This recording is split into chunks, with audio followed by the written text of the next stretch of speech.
Muito boa tarde para você que nos acompanha, para famílias que são proprietários das férias ou candidatos a proprietários das férias. Um prazer estar aqui com você e te acompanhar mais uma quinta-feira. Prazer estar contigo, muito legal. Nesta quinta-feira, na presença do senhor Paulo Vinícius, do senhor Deison Soares. Prazer estar aqui com vocês, tudo bem? Tudo prazer, bem? Mano. Igualmente. Maravilha. Esta live podcast que tem por propósito falar com famílias que já são proprietários das férias ou candidatos a proprietários, hoje para falarmos exclusiva e especialmente dos 4 maiores pontos de discussão das famílias depois que se tornam proprietários. Se você ainda não é proprietário das férias, se atente a esses 4 tópicos, porque será um proprietário mais feliz. Se você já é proprietário das férias, se atente a esses 4 tópicos, porque tendencialmente você será um proprietário das férias mais feliz resolvendo essas dúvidas desses 4 tópicos. Não, agora que a gente vai começar e vai entrar no conteúdo, antes da gente falar dos pontos mesmo, dos 4 principais pontos de contato aí dos proprietários e tudo mais, eu queria que você definisse por que esse conteúdo ele é um conteúdo importante, seja para o proprietário, seja para o candidato a proprietário das férias. Boa pergunta. Este não é um conteúdo importante, eu acho que este é um conteúdo indispensável para um proprietário ou candidato a proprietário, inclusive para pessoas que trabalham conosco nos nossos canais de relacionamento comercial, que seja, porque são 4 pontos de oportunidade de melhoria na explicação e foco na compreensão do outro lado. A gente deve se esforçar para explicar melhor esses pontos, porque às vezes parece que pode ficar uma dúvida, e do lado de quem é proprietário ou candidato a proprietário das férias, tem que fazer uma atenção especial nesses detalhes, porque nós temos um sistema de férias, Paulo, pensado, repensado, atualizado, sofisticado, cada vez melhor, cada vez mais ajustado, e só falta que a gente consiga passar essa informação bem e transmitir a mensagem de forma correta para garantir que as pessoas entendem, e as pessoas que nos deram ouvidos para isso, porque o sistema de férias, como eu estava dizendo, está muito atualizado, muito sofisticado, muito desenvolvido, e agora o que diferencia é deixar isso claro para o proprietário ou candidato a proprietário das férias, né? Entendeu? Consigo explicar? Sim.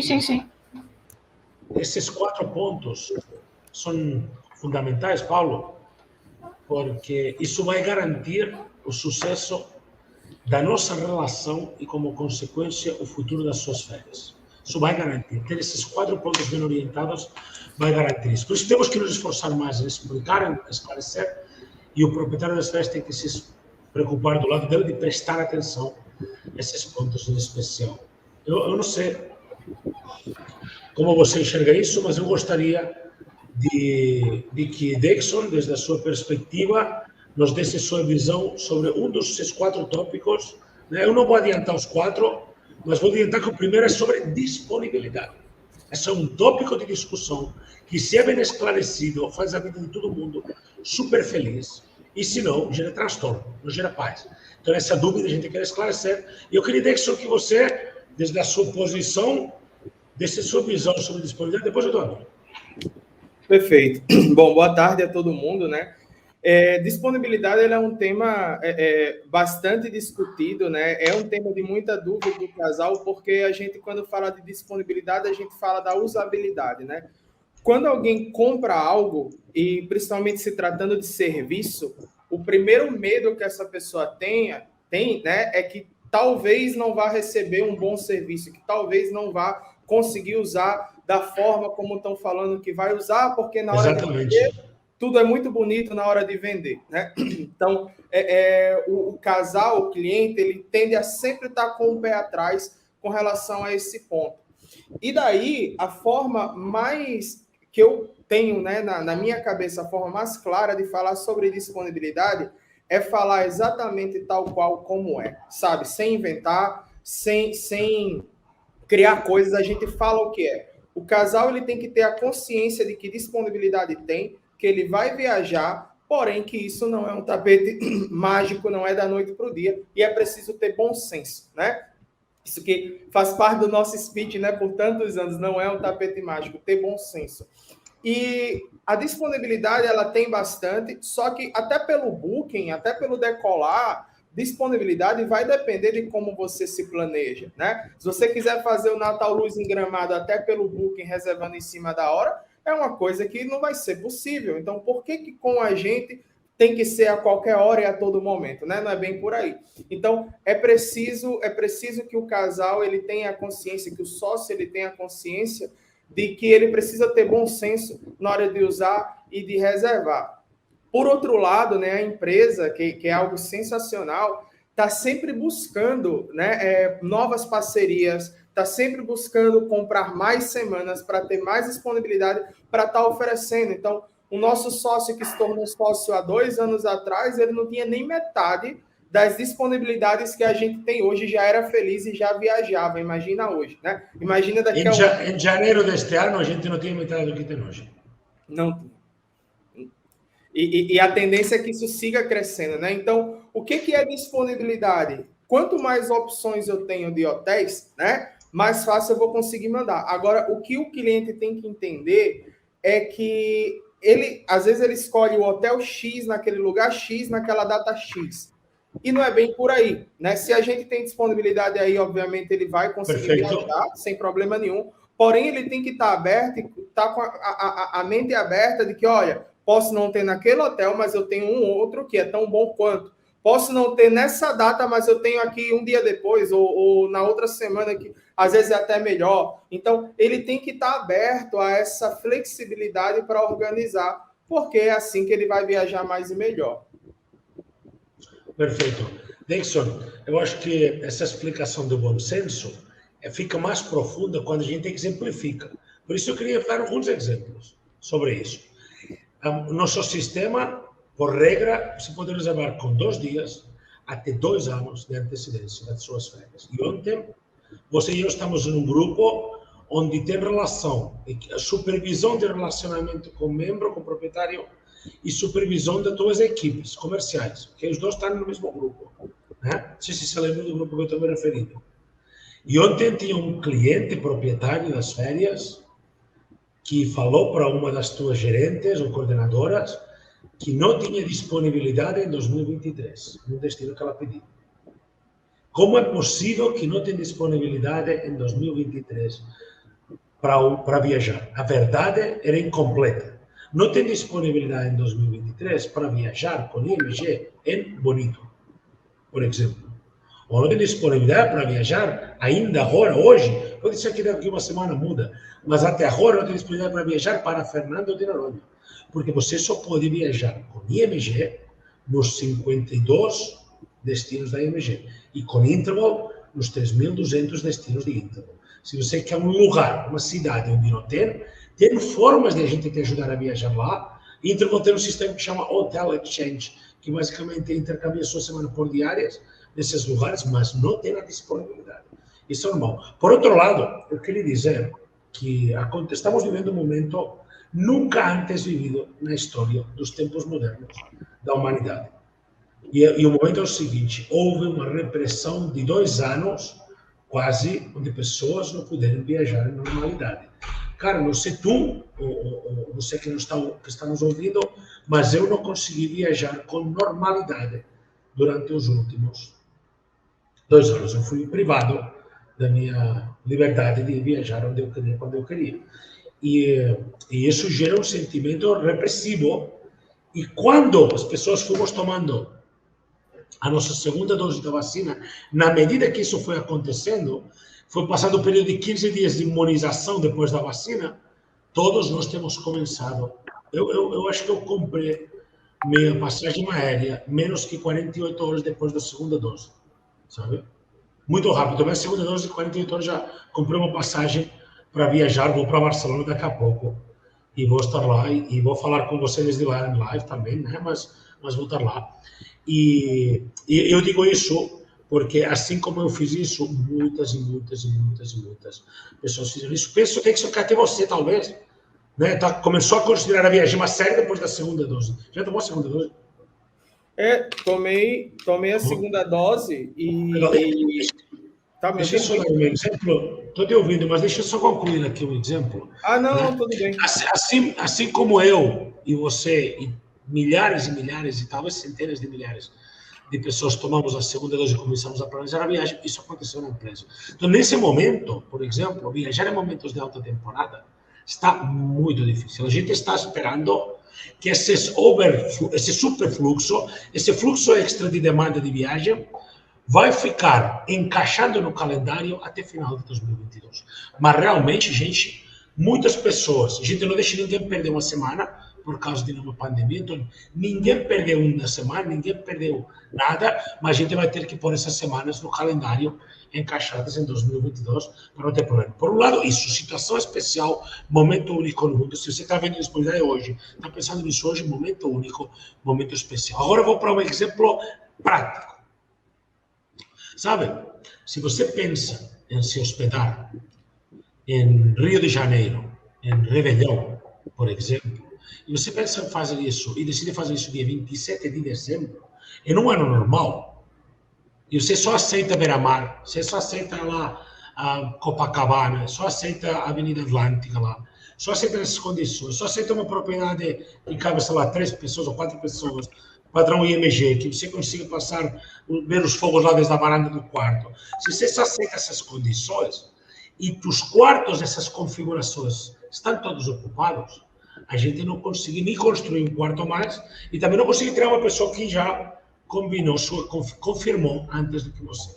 Eu estou dizendo isso porque você pensa talvez que pode buscar uma propriedade nessas condições pagando com o seu dinheiro e mesmo talvez se não tem quarto disponível, que você chegasse disposto a pagar 20 mil por essa diária do Réveillon, você não conseguiria porque o quarto já não está disponível. E essa situação é uma questão de bom senso, que Dixon estava mencionando, no sentido de os hotéis têm quartos limitados e quando ocupa, você não pode mais usar porque está limitado. A regra da gente é quem reservar primeiro bloqueia a unidade. Quem confirmar primeiro bloqueia. Essa regra dentro do nosso sistema de disponibilidade, nós chamamos de semanas flutuantes. Vocês estão na proprietária de semanas flutuantes no calendário do ano. Então, quem chegar primeiro, confirma. Então, como é quem chegar primeiro, confirma? Se você tem certeza que quer fazer uma viagem, quanto antes confirma, mais chance você tem de realmente fazer com que dê certo. E se não tem quarto, nem seu dinheiro pode pagar um quarto. O problema não é nem seu dinheiro no sistema de férias. O problema é que foi você que poderia ter se planejado um pouco antes, eventualmente. Não estou dizendo que você está certo ou você está errado, porque, obviamente, em qualquer caso, se você quer viajar um dia, não tem disponibilidade, você pode. O fato de ser proprietário não te impede de viajar de forma particular, do mesmo jeito que o fato de eu ter carro não me impede de usar Uber quando eu quero. Uma coisa não é inimiga da outra. Mas, para usar o sistema de férias bem, e esse bom senso que Dixon define, é alta temporada, máxima antecedência dentro das suas possibilidades, irá oferecer o máximo, mais percentual de chances de dar certo. Mais antecedência, mais chances de dar certo. Menos antecedência, menos chances de dar certo. Em baixa temporada, aí você pode ir um pouco mais em cima da hora. Ou então destinos que não tem tanta demanda. Esses tempos atrás, a gente liberou muita disponibilidade para Réveillon Buenos Aires, porque a gente não tinha tanta demanda ainda para Buenos Aires, Réveillon. Enchemos o Réveillon Buenos Aires. Estamos lotados já. Aí depois a gente fez uma liberação do Rio de Janeiro. Enchemos. Está lotado. Depois a gente fez uma liberação, fomos fazendo vários lugares, acabou o Réveillon. O que a gente fez? Agora, onde temos Réveillon? Lugares, por exemplo, Orlando temos Réveillon. Onde temos Réveillon, por exemplo, temos Réveillon em Curitiba. Lugares que não são lugares que o brasileiro mentalmente enxerga como grande oportunidade. Os que são mais populares, você tem que se organizar com mais tempo. Os que são menos populares, você pode... Populares no sentido de conhecidos, né? De épicos. Os Réveillons mais épicos, mais antecedência, dá mais chance de dar certo. Os Réveillons menos épicos, né? Nesse sentido, tem menos necessidade de fazer esse planejamento estratégico. E isso é o que Dixon define muito bem como bom senso. Isso é um bom senso. Para onde eu vou? Que época? Qual a demanda? É um lugar muito procurado nessa... Por exemplo, Natal Luz é em Gramado. Puta. Tem que ser... Essas coisas é fora da regra, fora do padrão, né? São momentos do ano, demanda específica, propriedades específicas, né? Tem uma coisa que acontece sempre, que é comum que às vezes na cabeça do sócio ele não entende, e eu queria esclarecer um pouquinho disso. Às vezes o sócio ele pede em cima da hora para a central uma reserva, como você falou aí, Réveillon no Rio de Janeiro. E a central vai lá, não tem disponibilidade. Aí o cara entra no Booking e viu um hotel no Booking. E ele acha que porque tem aquela disponibilidade no Booking, era obrigação ter também na central. O que acontece? O cliente ele não tem ideia de que existe divisão hoteleira. Um hotel, ele não vende todas as semanas deles em um só canal, né? Ele tem, por exemplo, as semanas que ele vende pelo Booking, ele tem uma cota de semanas que ele vende diretamente no site deles, e tem uma cota de semana que, por exemplo, que foi comprada, né, pela IMG por antecedência, sei lá, 200 semanas ou 300 semanas. Então, não significa que porque tem um, tem que ter em outro, né? Do mesmo jeito que pode acontecer de ele não conseguir pela IMG e estar no Booking, às vezes pode acontecer de não conseguir no Booking e ter pela IMG, porque são cotas diferentes. Então, se eu tenho 200 semanas naquele hotel e já 200 sócios da IMG já reservaram para ir para lá, fechou ali, está bloqueado, a não ser que alguém desista ou que mude de ideia, vai abrir uma vaga aí, mas muito difícil. Então, ele tem que entender que não é um sistema só, que não é porque tem disponibilidade em um que é obrigatório ter em outro, né? Então, divisão hoteleira é algo que é importante, que o cliente entende, por isso ele tem que se programar. Porque tem hotel, por exemplo, em Cancún, tem 3.000 quartos, mas os 3.000 quartos não ficam disponíveis no Booking, né? É tantos no Booking, é tantos para sócio, é tantos para outros sistemas que eles têm, né? Então, é algo que é importante que todo mundo entenda. Sobre divisão hoteleira, divisão de propriedade compartilhada, canais de vendas dentro de um hotel, canais de distribuição de diárias e tal. Para entender um pouco isso, talvez de uma forma mais exemplificada, eu diria que um hotel que tem 100 quartos terá uns 50 para Booking e Decolar e outros canais digitais, terá uns 20 quartos para agência e um exemplo terá 30 para proprietários. E isso é muito normal. Então, os proprietários usam os quartos dos proprietários, os do Booking usam os quartos do Booking e os de reserva direta ou agência usam a reserva direta ou agência. E isso está organizado. Isso está organizado. Às vezes pode ser que um está totalmente cheio e outro não, né? E por isso o Dixon fala que pode ser que tem vaga no Booking e não no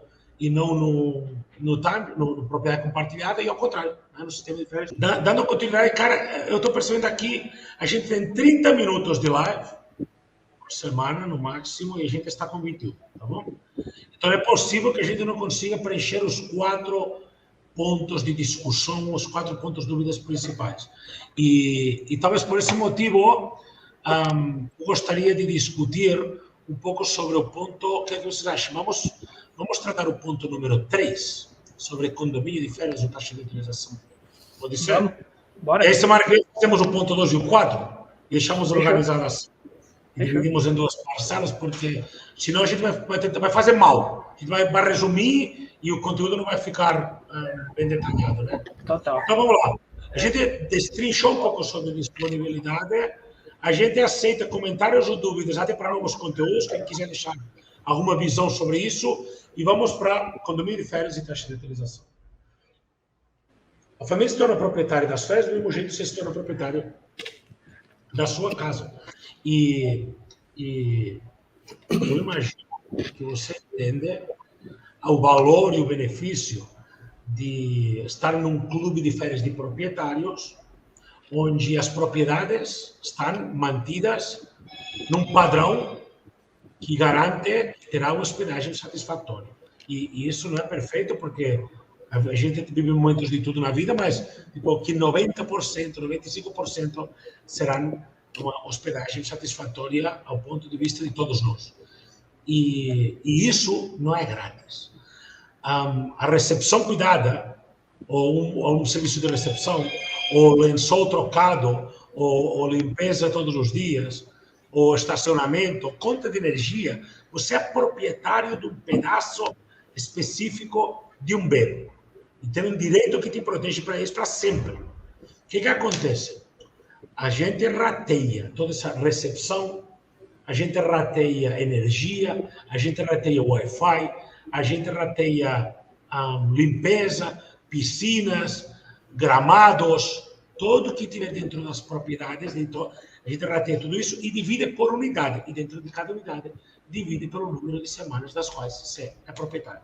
Entendeu? E dessa forma, o que você consegue é que você tendo os direitos a tudo, 100% da unidade quando você está, mas uma pequena fração dessa despesa.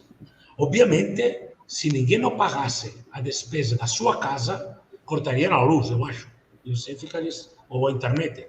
Um pouco a mesma coisa. Você quer viajar e sempre ter energia, sempre ter internet, sempre o quarto pintado, sempre arrumado. Então, esse é o motivo do condomínio. Eu não vou entrar em valores, mas eu quero que você pense exatamente quanto se paga em condomínios que oferecem a quantidade de serviços que se oferecem na IMG e quanto que se paga por isso por mês. Eu quero que você veja um condomínio que tem recepção 24 horas, segurança 24 horas, gramados, piscinas, tênis, futebol, às vezes parques aquáticos dentro, às vezes até discoteca. Quanto se paga por um condomínio que tem 3 restaurantes às vezes dentro do próprio condomínio? Quanto que pagaria por mês por um condomínio como esse? 2.000? 3.000? Você está me acompanhando na conta, Dixon? Você imagina pagar um condomínio mensal que tivesse os serviços que tem, por exemplo, Mayan Palace? Quanto vale um condomínio de uma unidade dessas por mês? Se você fosse dono da unidade, 3.000 por mês? $1.000? $800 por mês pagaria? Então, para quem é sócio de lá, o mínimo é $1.200. Tá. Não, mas o que é que eu estou querendo dizer com isso? Se você fosse proprietário do quarto, fosse seu, você pagasse a mensalidade do condomínio. Você está pagando $1.200 por semana. Então seria $4.800, o que você está dizendo. Né? Então eu estou querendo ver. Porque tem pessoa que fala, puta, o condomínio vale a pena, não vale a pena, é caro, ou é barato, ou tá bom, ou tá ruim. Cara, é indiscutivelmente gratuito. Olha o que eu estou dizendo, é de graça. Você paga a despesa e 20% da gestão. Só. Então tem pessoa que fala assim, puta, subiu R$10. Meu, seguinte, a mensalidade do condomínio subiu R$10 e nós passamos de te entregar 12 destinos a 52. R$10 por mês justifica para você e sua família ter mais 40 destinos para usar e mantendo o nível de qualidade? Justifica. Se não justifica R$10 por mês, pensa que é que você quer para a sua família. Para minha família justifica. R$10 por mês justifica? Para minha família justifica. Eu sei que para a sua também justifica, tá vendo? Eu já sei que justifica. Muita gente perde a perspectiva da ordem das coisas. Isso acontece. Mas a perspectiva é que você terá possibilidade de se hospedar em destinos hotéis resorts que uma única mensalidade do condomínio vale R$5.000, R$2.000, R$3.000, e você está pagando menos que 100, entendeu? Por isso, por semana. É gratuito, sim, pelo nível. Você não pode comparar, cada coisa tem sua comparação, né? Abacaxi com abacaxi, banana com banana, cada coisa. Você não pode comparar um condomínio de um apartamento X com um condomínio de um apartamento Y. Você sabe que tem condomínios no lugar onde eu moro, no bairro onde eu moro, que valem 5.000 e tem condomínios que valem 100, no mesmo lugar onde eu moro. Então, não pode comparar um com o outro. Você tem que ver o que eu tenho para esse nível do valor que eu tenho. Porque sabe por que a gente... Dixon, Paulo, você que nos escuta, você sabe por que a gente está falando desse ponto como um ponto de discussão? A gente separou os 4 maiores pontos de discussão.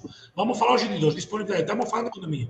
Tem pessoas, juro para você, que não veem benefício porque eu acho que nunca se hospedaram.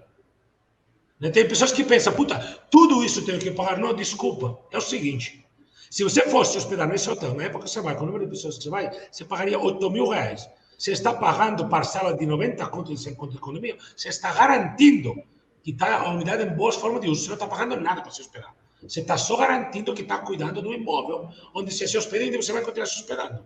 É de graça. Você está pagando, às vezes, 1/10 do valor que valeria uma diária. Às vezes, uma 10ª parte, 10%. Às vezes, 30% do que valeria uma diária. Você não paga diária nenhuma. Você é proprietário das férias, quita a sua aquisição. Condomínio é garantir que você viaje em alto padrão. Se você comprar um apartamento todo e quitar, uma vez que você quitou o apartamento, quando isso aconteceu? Me responda. Se de fato, quando você quitou a compra do seu apartamento, não precisa pagar condomínio, porque você não quer que o prédio caia aos pedaços e não valha mais nada. Quer pagar? Eu também quero, com certeza, quero pagar meu condomínio. Quero bem cuidado, entendeu? Essa é um pouco a minha visão sobre condomínio de férias, sobre taxa de utilização, que é a mesma coisa, né? que é nome diferente, mesma função definitiva. De São Paulo, essa é a minha visão, pessoal que está ouvindo, essa é a minha visão. Não sei se exatamente vocês têm... Não, acho que é isso, porque as pessoas não entendem, às vezes, não param para pensar que o benefício que ela tem é para o resto da vida. Vai ficar para os filhos, vai ficar para os netos, é perpétuo, né? Então, às vezes, a pessoa, eu já paguei o valor do programa e ainda tem que pagar essa taxinha cada vez que viaja. Cara, pelo valor do programa, você vai viajar para o resto da vida, os seus filhos, seus netos, daqui a 10 anos, a conta de luz não é a mesma, a conta de água não é a mesma, as coisas aumentam e mudam. Se alguém te oferecer um produto onde você paga um valor e nunca mais nada para o resto da vida, foge que é insustentável, não tem como, né? Então, essa taxa é algo que, pelo contrário do que muita gente pensa, a taxa ela traz a sustentabilidade do que você está comprando. Significa que é algo perpétuo, que é algo que você vai usar muito bem, e os seus filhos, os seus netos, e a taxa está ali para isso. E a taxa ela é ridícula comparado a um valor de hospedagem que você pagaria. Se você pegar o valor... Porque a taxa não é valor de hospedagem, são coisas diferentes, Exato. Né? E é o que muita gente confunde, pensa que está pagando a taxa, que está pagando uma hospedagem. Desculpa, mas um hotel 5 estrelas em Cancún, você não vai pagar esse valor nem de resort. É só mandar um print do que vale no Booking para você. Você sabe que tem hotéis que tem resort fee, né? Coisa de $20, $30 por dia. e que você vai na apresentação de timeshare, os caras te dão um descontozinho. Mas nem de resort fee você paga o que é o condomínio. Então, assim, é um valor ridículo realmente comparado ao benefício que você tem, né? Então, as pessoas têm que ver isso como estar cuidando do seu patrimônio. Quando você paga uma taxa de uso, você não está gastando dinheiro, você está cuidando do seu patrimônio e garantindo a boa usabilidade dele. Ou você vai comprar um carro e não vai fazer a manutenção do carro, vai deixar... Você acha que porque pagou o carro na loja aquele valor, não tem que meter mais nada nele para o resto da vida, né? A diferença é que um carro, a cada ano que passa, ele perde o valor. Tua propriedade, a cada ano que passa, ela ganha valor, né? Ela é mais valorizada. Se ganha ou se não ganha, não sei, mas de fato eu diria que tem um valor sempre, né? Sempre tem um valor. Queria perguntar aí, essa Daniela que comentou é a Daniela da empresa? Sim, tô falando que furada, o que eu falei lá de comprar algo e não pagar nada para o resto da vida, isso não existe. Ah, entendi. Não, eu não disse, tá atrasada. Tá bom. Tá, eu queria comentar mais uma coisa sobre isso, sabe? E é um exemplo, porque eu gosto de contar histórias de coisas que eu vejo acontecendo dentro da empresa. Vou até provar o que eu estou dizendo. Esses dias, não vou mostrar quem é, né? Vou esconder o nome da pessoa, mas esses dias recebemos essa notificação na sede da empresa. Essa é uma notificação porque um cliente estava no meio de uma reserva, teve um problema na reserva, não conseguiu concluir, e aí depois já foi concluída, já foi resolvida. É uma reserva para Nova York, Manhattan Club, né? Um destino nosso. E para reservar o Manhattan Club, para você saber, a prefeitura da cidade de Nova York tem um imposto especial que se cobra, e não está incluso para o proprietário, portanto tem que pagar esse imposto por fora. Nosso produto contempla a possibilidade de se hospedar no Manhattan Club, 4 pessoas, no Natal, e em Booking, essa hospedagem, se não me equivoco, pelo número de pessoas, estava uns R$16 mil, Nova York, ou R$18 mil, não me lembro, exato, 16, 18 mil reais. E esta propriedade exige um imposto à prefeitura, que é alguns dólares por dia, mas que no final da semana, por número de pessoas, dá uns R$1.000 e poucos. E a pessoa estava muito chateada porque tinha que pagar esses R$1.000 e poucos de taxa de imposto da prefeitura. Obviamente, essa pessoa está usando esse destino, mantendo apenas o condomínio e o contrato em dia, não tem nenhum custo para usar esse destino, está em dia, está correto. E quando você vai se hospedar, nesse caso, além de ter que ter esse condomínio em dia, tem um imposto local da prefeitura por hóspede que tem que ser adimplido. E estava achando injusto. E quando você põe na ponta do lápis, essa pessoa vai economizar numa única hospedagem mais do que a metade do que ela pagou para ser proprietária das férias. Vai economizar numa única viagem mais do que a metade do que pagou para ser proprietária das férias. Então, se fizer 2 viagens assim, Estava empatada. Já tinha pago o programa todo. E continuaria viajando o resto da vida, lucro em cima de lucro, benefício em cima de benefício, sem pagar por hospedagem. Esse é um nível de vantagem que pode se conseguir. É verdade que não é sempre assim, mas a taxa representa de 3% de utilização até 30%, 40% no máximo do que vale uma semana em Booking. Isso que representa essa taxa, dependendo do destino, época do ano, aí eu estou aqui sem escolher. Né? Isso que representa é muito pouco, é uma taxa de cobrir despesas. Condomínio é cobrir despesa. Condomínio não é lucro, condomínio é cobrir despesa.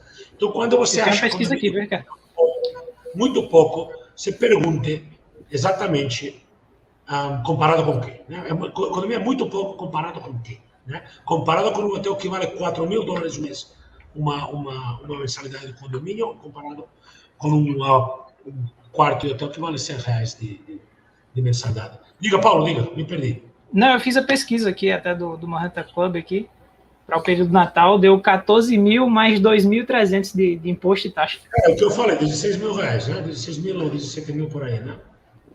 Para 4 pessoas. 4 pessoas, 7 diárias. É isso aí. Não, até pelo Booking, às vezes a pessoa, mas no Booking tá tanto. Quando você clica em concluir a reserva, que acrescenta as taxas, o valor vai lá para cima. Né?